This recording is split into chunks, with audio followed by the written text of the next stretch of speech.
Awa na Katia Studio to zalelope na pasteur Juda Kalonji Azamo Payate awa na Radio Lisanga tout ça na radio pendant longtemps régulièrement tout ça qui na radio ce nombre régulièrement donc c'est-à-dire qui même na programme spécial où il y a pas bandaki co-présenté na radio awa bon pour ebika ande makambo ezalaka batam susu et akabo ndenga pena biso na zaki pena occupation musu radio salama kité bon monsieur ezalaka ezaka tamulai monsieur ezalaka tamkuse lelo to mbie li susu to na kata studio parce que mbote to sepeli kozana usu lelo to pesio liloba yo o me banso na solo lelo to kayo po to za pena esengwa komona yo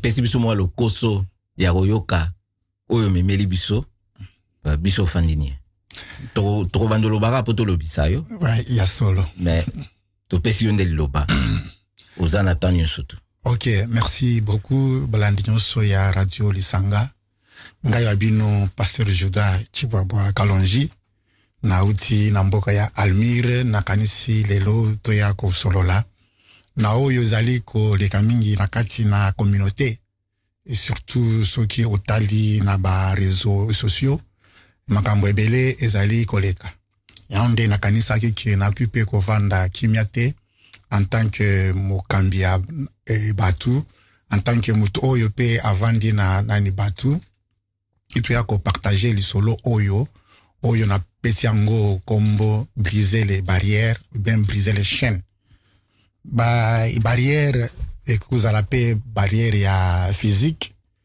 auto kokiko mona na miso par exemple mur par exemple je dirais clôture ya ndako ya parcelle ils appellent nani barrière o ezali ko empêcher mutu abima libanda ou bien ba mi bipa kota na ndako barrière et que vous allez ba mur ou bien ba porte ya prison oyo zali ko empêcher ba prisonnier ba bima na prison barrière équipé ko zala pe nzete ndenge tongona kana Afrique mingi nzete oyo ezali ko pekisa ke bato bazali ko utana na ngambo oyo ba kokota na ngambo pe mususu te barrière toki ko utilisant comme on na deux sens eza na barrière mususu ya protection ou bien mur ya protection et ezali ko protéger biso contre mipepe ya libanda contre nani banguna contre mabe wana nde totali ko benga mur ou bien barrière ya protection mais toza susu na barrière mususu oyo ezali ko pekisa biso to avancer ezo pekisa biso to kende liboso par exemple zana posa osala eloko moko boye okatisa na ngambo okende na place moko boye mais eloko wana ezali ko empêcher yo po na ngambo kuna bonheur na yo nde ezali na ngambo kuna nde besoin na yo ezali na ngambo kuna nde esengo na yo ezali mais eloko wana ezali ko empêcher yo etuki pe koloba mur prison rivière nzete ezali ko empêcher yo ezali pe ko empêcher yo e barrière pe toki pe koloba za par exemple mutu azali ko empêcher yo o évoluer azali ko pekisa yo o sala makambo ya malamu otanga classe o sala libala bien o zoba e conseil ya bien donc mutu wana akomi barrière mutu wana akomi mur mpona yo toki pe koloba i barrière mususu ezali barrière oyo ezali par exemple ikozanga eloko olingi kosala likambo peut-être classe mbongo tout ça mais po ozana mbongo te po ozana makoki te ekoki pe kozala pe barrière ekozala pe mur po ete okoko se ko kende liboso na oyo ozana ngo posa wana nde ba barrière physique oyo komona na miso na biso. Mais toza pe na barrière mususu etozo mona te oyo eza koloba barrière spirituelle. Oyo etozali komona ngo te, mais ezali barrière. Barrière yango ekipe ikozala nini na ekipe kopesa exemple. Eza par exemple oza na kande na mutu. E ko empêcher yo osolo na mutu wana. Wana ekomi barrière na niveau spirituel. Barrière oyo tozali ikomona te. Ata oza na esengo me vis-à-vis ya mutu wana oza na kanda, do ezali kotia yo barrière po osolo na mutu wana. Toza pe na barrière oyo mususu oyo ekwiki ko ezala pe spirituel oyo tozali pe ikomona te. Peut-être jalousie, likunya, haine, ou bien voilà, haine. Olingaka mutu moko songolote. Olingaka libota songolote. Isape barrière, isape mur.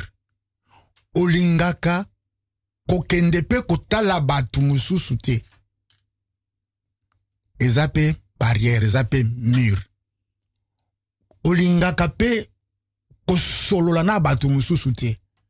Kokompatir na batu te. Kosepela na bato bazana bisengo te. Ou bien kolela pe na bato bazana mawate. Wana pe ezape barrière. Barrière wana eza kwa spirituel, tozali komona ngo te, mais ezali ko empêcher yo ukutana pe na batu mususu. Conséquence ya ba barrière nyonso wana.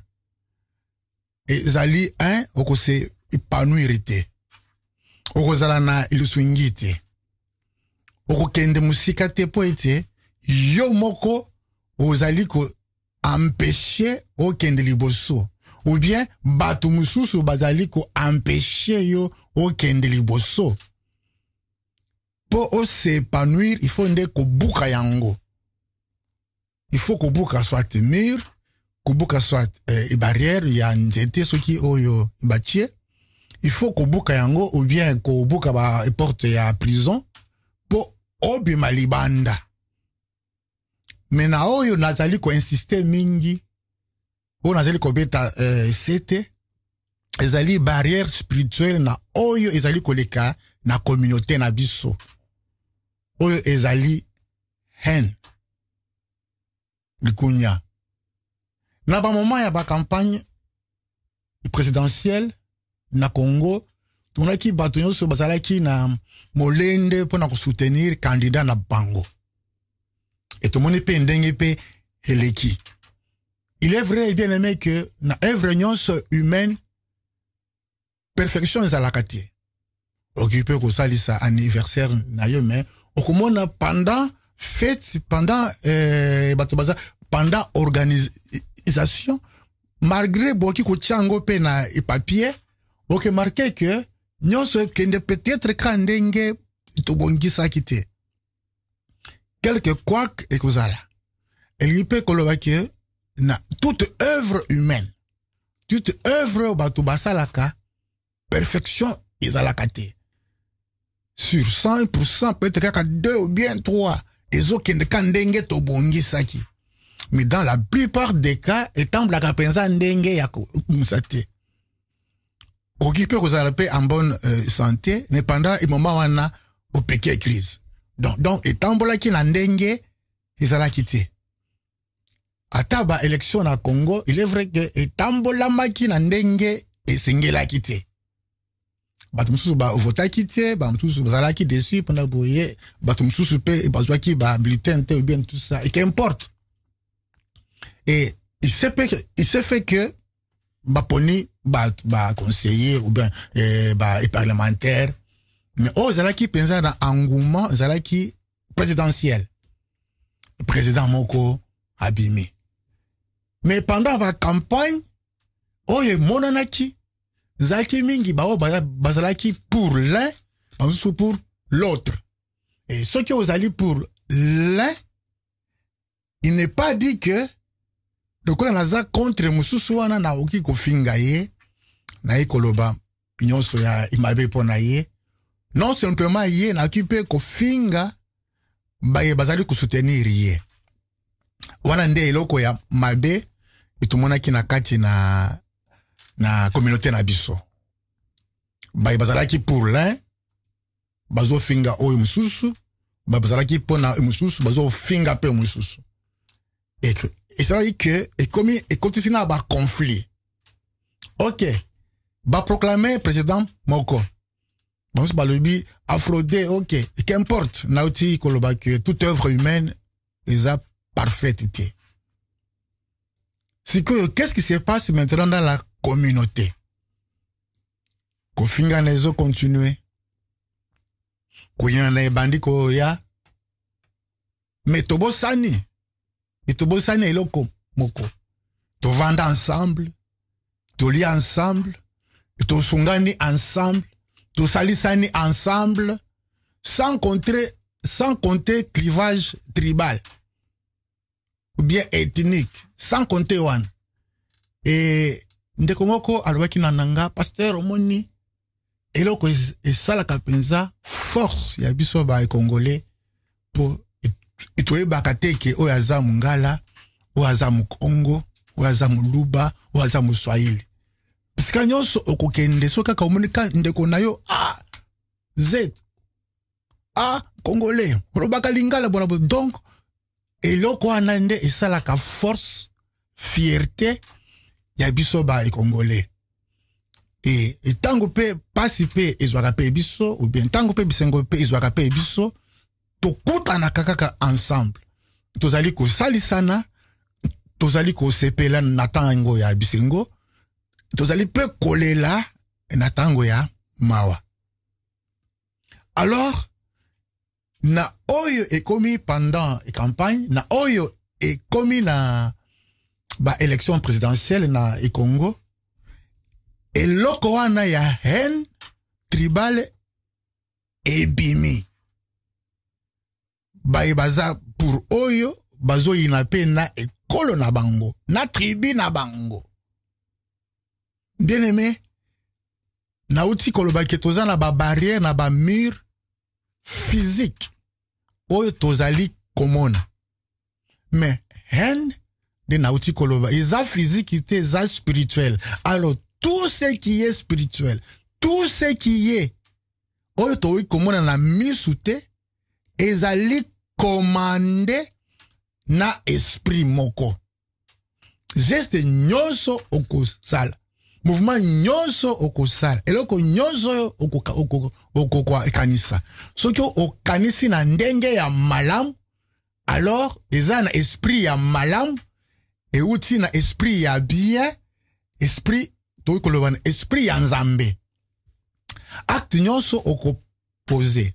Eloko nyonso oko kanisa. Na maloba nyonso oko ibimisa. Soke ezali ya mabe, alors euti na nzambe te, euti na munguna oto iko benga isatana. Donc, ndefo siko toye balisusu. Biso tozalaki ensemble. Tozalaki famille. Tozalaki kosungana. Bible zali koloba bien que le voleur ne vient que pour voler, détruire, tuer, saccager. Balobi kasi Yesu Christ ya ye po apesa bomoi. Na bomoi yako ufuluka. Alors, nini siko ekoti na communauté. Eza esprit wana siko nde ekoti na communauté pour nani po tobomana, toinana. Mais conséquences nango siko ezali nini. Bien aimé, en tant que pasteur, en tant que mutu ya communauté, nalia, navanda, naba ndaku, oyo kutu bazaya ekolo na ngai te. Basalisanga, nga pe na salisa bango, oyo pe bazana ekolo na ya ngai te. Cela veut dire que na bénéficia eloko moko boye na ndeko na ngai atalaki appartenance nanga ethnique te tribal te alobaka ke po naza congolais asungaki ngai nga pe la même chose pe ndenge pe biso kwa toye na poto pona kovana na poto etoyebi qu'il faut kende ekobongisa ngunda kosala boye tout ça makamwana tout ça ezana bande ko mususu basungaki biso okutu baza ya ekona ya biso te okutu baza ya tribu na biso te eto bénéficiaki nango bapasi eyelaki biso za pe na bande ko mususu pe basungaki biso ope baza ya ethnie na biso te tribu na biso pe te ekona na biso pe te. Alors bien aimé na kovanda ndenge wana ezali force mais soki siko eloko wana ekolungwa na kati na biso alors que tozala faible toko gagner te alors toko perdre nauti koloba bien que barrière mususu mur o ezali invisible ekomi yo moko ozokende kutala batu te mais cependant bato anane bakoki kosunga yo. Donc qui gagne ou bien quoi qui perd? Yo ndozo perdre po ete en face na yo ozala mutu ya akoki kosalisa yo mais puisque ozalaka na kanda na ye ozalaka na kanda na ye moye pe o s'approcher epa na ye ezate alors que kaka ye nde akoki kosunga yo omoni ke yo nde ozali ko perdre. Tozalaki na matanga na ndeko na biso Alain oyo kufaki na Congo ndeko na ye uli classe alobaki loba moko ya malamu alobi soki na moni na kati na ndako oyo sœur oyo mama oyo na kati na ndako oyo nga moko nazali ko se reprocher na ndenge nini abalisaki jamais nakinde kotala ye cependant nazwaki invitation na réponda pété po ete nazalaki na antécédent nazalaki na mwa kanda moko na ye yaonde nakindeki te akufelaki pe lisusu kaka po na eloko wana ezalaki na kati na nga nakindeki su te po ete ye na nga ezali kosimba te. Mais na kamwe nga nazwi likama nga nazwi likambo ye aye asungi asalisi yango nde markaki nga ngalobi no evangeli ya boye ezali malamu te tala muto nga nasali mabe meye azungisi nga bolamu. C'est une force donc na oyo musala mama wana asalaki pe na ndako esungaki donc mutu nde awika usunga mutu nde awkinde kosalisa mutu. Alors soki sikoyo moko otie barrière po ete ye aza ekolo songolo ye nanga toki kookana te pona problème songolo alors que tango kozala na besoin kaka ye nde awiki kosunga yo nde oko perdre ndeko nanga. Et tina ya lisolo ya lelo ezali to briser ba barrière, to briser ba mur ya séparation. Alors que tozalaki unis, alors que tozalaki ensemble, soki eloko wana monguna achango na kati na biso o bien aimé toko kende liboso te, toko avancer te, tozala na ba réserve, tokozala na ba intention ya mabe, tokozala kokanisela mutu likambo ya mabe alors que ye moko aza nango pete. Donc wana iza barrière, iza mur. Na okipe kosunga yo, mais lokola yo ye aza ekolo songolo, aza tribu songolo, na okipe ko s'approcher et na ye pete, omoni ke yo nde ko perdre. Na sala pe besoin ina yo ndeko. Soki natali bango nde bakomi bakonzi kuna biso na bango simbaka te bona boye tout ça omoni ke ngande na ko perdre. Zambe asalaki bato po bavanda ensemble. Nzambe moko pe avant dakana batu. Yes oyo pe tozali kotatola aza social. Azali kotala oyo aza na Samarite tete ayaki pona batu nyonso. Mais soki molimo oyo ekoti na kati na communauté et bien aimé, conséquence nango ezali nini? Kobomana, nkoyinana. Nga o nazo yebisa bino bien aimé nazolo bango en connaissance de cause. To kola na katanga, il fut un moment où un politicien basalaki na koswa na bango, et c'est fait que il faut ba benga na bakasaye nyonso na Lubumbashi. Bien aimé batu bakufa. Bien aimé batu bakufa. Bien aimé batu bakima. Bien aimé batu baperda biloko. Bien aimé batu bavanda na gare po train eya. Itrango pe izali pe ekoyate na gare wana kola sur place de tout ça malade et koti bien aimé. Ce ne sont pas des choses ya ezonga lisusu.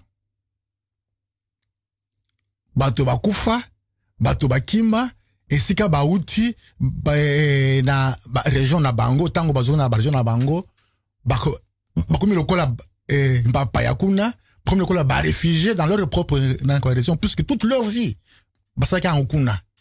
Bien aimé, ce sont des choses, elles ont appelé sous-souté. Nakasa ikuna, au mona batu abandundu, ibasa pe kuna, ibabalani pe, ibasa pe musala kuna, pas de problème. Tozalaki ndenge wana. Kaka pona ba élection, yo zalaki pour oyo, naki pona oyo, et verdict pe eye, avec naba mécontent, mais eko empêcher biso, to sangana lisusu te, eko empêcher biso to la kasusu, bomoko te, puisque bomoko nde zalaki force na biso. Bomoko nde zalaki force na biso kwa bien aimé. Ndenge pe to vanda na mamboka oyo. Et parfois za yo moko. Et to mona pe batu pe mususu bakufa na bandako. Mais soki ndeko wana te, akinda ko toke te, ko alerter et police te, ko benga pe na bandeko mususu pe te. Et to mona pe mutu mususu pe azobe la penza. Mais soki ndeko wana ale kaka. Na ndako te po na kopona na kosunga ye. Atalaki écoloté, atalaki tributé. Au moins que tant que tous allez qu'on se considérer comme les Congolais, tant que tous allez qu'on se considérer comme Batu, bien aimé, bisonde toko bénéficier, bisonde toko gagner. Donc, on a allé ko beta sete, na allé pe koloba, que sokin de konanga, ozalaki na likanisi wana, et sokin de konanga, esprit wana et côté la yo, bien aimé, Senga Nzambe ou bien longola esprit wana pour et quoi empêcher yo au prospérer et quoi empêcher yo au zwalisungi et pas ndeko mususu et quoi empêcher pe yo au sunga pe ndeko pe mususu et ceux qui okosunga ndeko mususu te o yazana kati na besoin donc c'est non assistance en personne en danger donc yo pe okweli na mbeba ben mais ceux qui est esprit wana elati yo evandi na kati na yo ekozanga sa yo kimia ekozanga sa yo kimia ozana kimia te ebanda ko troubler yo po munguna ennemi na biso aza pona bolambo na biso te aza pona ko détruire nde biso nazali ko senga bino biso nyonso bande ko soki eloko wana en tribal oyo ezali ko tamba mingi na barezo kwa sociaux bien aimé et la tayote. Considérez ndeko na yo, ndengo bari ko considérer kaka ye. Considérez ngai, ka ndengo bari considérer ngai. Considérez voisin na yo, ndeko na yo, mwasi na yo, mobali na yo, ka ndengo bari ko considérer ye. Ata boza ba tribu différentes, mais tant qu'aza mobali na yo, tant qu'aza mwasi na yo bien aimé, considérer kaka ye ndenge wana. Bien aimé, ba politicien ba koleka. Les institutions restent. Ya on est tozo beta CT et tozo bon de la makasi kosinga makasi ke toza na ba institution forte. Nakat na mboka na biso ata soki mutu accueilli ba institution wana éthique la kosala malamu dans la justice. dans nako pesa mutu au droit dans l'amour. Ya onde message on a qui ko partager na biso ki ce qui est loko wana esprit wana et lati biso et côté biso bien aimé foko longola yango na ndenge tozalaki ensemble na kat na lisanga kusalisana kusungana to continuer kaka ndenge wana. C'est là est notre force. Loin ya quoi clivage tribal ethnique et ko futa eloko moko te. Par contre et ko zongisa biso sima ndeko yo oyo ozali na esprit wana e latio na zo bonde la yo papa mama ndeko na kombo na Yesu Kristo elungwa na kati na motema na yo. Considère ton frère comme ton frère, considère ta sœur comme ta sœur, considère papa comme papa, maman comme papa. Et tu continuer avant tout temps il y a pause.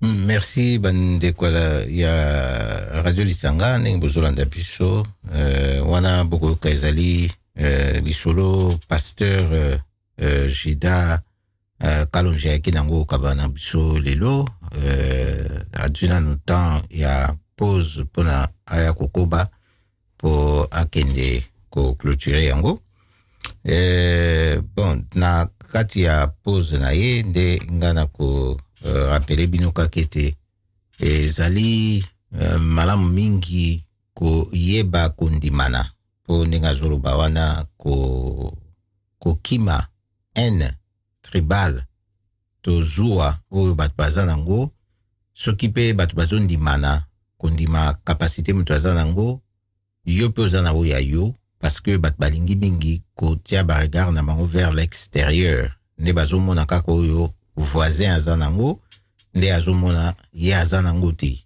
Or soki otali oyo yo oza nango okoyeba eloko nini oyo okoki koapporter na société po toza biso surtout complémentaire. Yango wana soki ezalaki ba masolo mususu ndenge toyoka ya ba angelu boye bango pe bazalaka bango nyonso tu na ram moko te. Soki ezalaki pe batomboka bayoka na zuwa kuna na yebi te soki mokili oyo elingaki kozalaka na équilibre po bamission oyo balingaki bapesa bango balingaki kosala yango te po boyeba oyo pe babongola yango mabe eloko nini esala na biso bato na mokili. Donc olingi opona nini pona po awa toa na terre biso toa bato toa baangelu te toponaka pona soko poni yeba pe ba conséquence ezali. Pasteur Jida pose na yo yango esili. Oui. Tozongeli lisusu. Merci. Na lisusu koloba conséquence nini oyo toki kozala na yango. Avant to na conséquence etoloba conséquence positive na conséquence négative. Imaginez-vous que na kati na libota famille moko ba mbalani de tribus différentes. Toloba mulubana mungal, muswahili na mukongo. Eza richesse mingi poete. Moko na moko ako bénéficier pe culture ya malamu ya moninga. Moko na moko ako bénéficier pe régime alimentaire pe ya moninga. Moko na moko pe ako bénéficier pe ako zala pe na bakoko na côté yonsu mibale. Gauche, droite, basemi ki na côté yonsu mibale. Gauche, droite, et banankasi na côté yonsu mibale. Omoni ezali richesse. Et okomona ezali pe richesse pe poete bana bozala pe na avantage mingi ya koloba minoko mibale wana. Akoloba Kikongo, akoloba Swahili. Et bana pe bazala pe na avantage mingi ya kende kotala bandeko ou bien bakoko na bango famille na bango mususu soki baza na région mususu. Moni mwana ako zala pe na esengo bien mwasi bien mbali soki ake kotala famille ya ba mwasi na mboka eza pe bien pe ake ne pe kotala pe région wana ou bien ville wana ou bien village wana eza richesse. Et bana pe bazala pe na nani bazala pe na esengo pe mingi ya kozala ke bazali et ils font partie il y a deux tribus, deux cultures, des richesses. Conséquences négatives, ils ont ceux qui un wana ekoti ekolukaka nini division. Nani akukende na bana. Mais bien moi si akukende wapi. Ceux qui moi si déjà si abali akuzona susu na ndako ya ba parenté. Vous voyez? Akuzona susu na ndako ya ba parenté.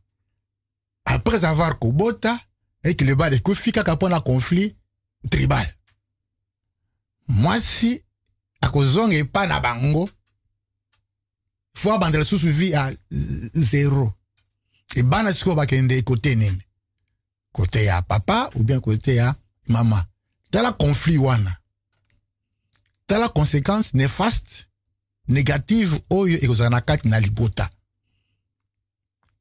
bana bazala na côté nini bana bazala frustré tourmenté guerre ekokota banoko bakota kuna donc bien aimé ce sont des choses à éviter ce sont des choses à éviter et ceux qui toza na bolingo ya solo balobi que l'amour bannit le mal mabe ceux qui toza na bolingo amona kango susuté c'est parce que j'aime na ko supporter na ba caprice na ko supporter na oignon soza na yango na kolinga pe nango puisque ngai na lingi donc tala conséquence néfaste tala conséquence négative na kati na famille bana bazala séparé famille bazala divisé mobali oyo azala ko sepela na cuisine loboko ya nani mwasi akozanga ngo mwasi abani pe ko sepela na soutien mobali na ye akozanga ngo et dans tout ça les grands perdants sont les enfants donc ceux qui esprit wana haine wana tribal racial ekoyela pe biso bien aimé eza ngonga ya kolongolango na kata mitema na biso kozon kaka ndenge to salaki esengo ezali fête ezali anniversaire mbotama libaleza biso tout etosungadi paseye liwa eye tout ça biso nyonso toza wana pona ko sungana eloko wana bien aimé c'est ça qui est notre force c'est l'unité notre force c'est qu'on se supporter notre force c'est Ekondimana notre force c'est Kotambolana et Bomoko. Voilà ce que j'avais à partager avec vous napoko ya elelo ce qui ngonga le susu ekutani tukuta le susu na kat na studio o ya biso ya Elisanga pona ko partager basuze nyonso yo nzambe abanda ko pesa biso ou bien basuze nyonso yo ezala na actualité pona ko partager ensemble. Voilà na suki wana pour l'instant. Totondio botondi mingi ndeko pasteur Juda Kalonji pona partage usai nango na biso na poko lelo pe tokoliki ete mingi na biso ikosunga bango lelo lobi pe na pomo ina bango mobimba po ezali ya motuya baneko baniradio Lisanga na iye ko yebisa bino susu likambo oya motuya o esengeli toyeba na biso bato ya mboka pe démocratique du Congo ezali kama na mentalité o esengeli toyeba ndenge nini toko tia yango na ndenge longo bani toko bana osola na bino makambo na bandenge nyonso toko bana okuta na ngona bino poto sola ngona bino po yango pe bato baina mboka pe démocratique du Congo eza masomi nene oyo toza yango besoin pona makambo ekende liboso. Donc mentalité sengeli ko soigner yango ko sala ite za malamu po esunga biso toza biso moko na prêt ya ko sa la changement o ezali pe to tika ko la kakate na basusu biso moko pe toza acteur pona ko sala ite changement ngo et ezala réaliser na ba plan ebele po soto bien ba plan nyonso et n'attend que vous réaliser ba plan ebele tie ko toucher ba plan nyonso po ko bana toujours ko s'élargir. Ma mentalité na biso il faut toyebete biso moko d'abord tozala responsable ya makam na biso totone bino botondi ndenge bolandi biso na poko lelo po so ko tozana bino bye bye.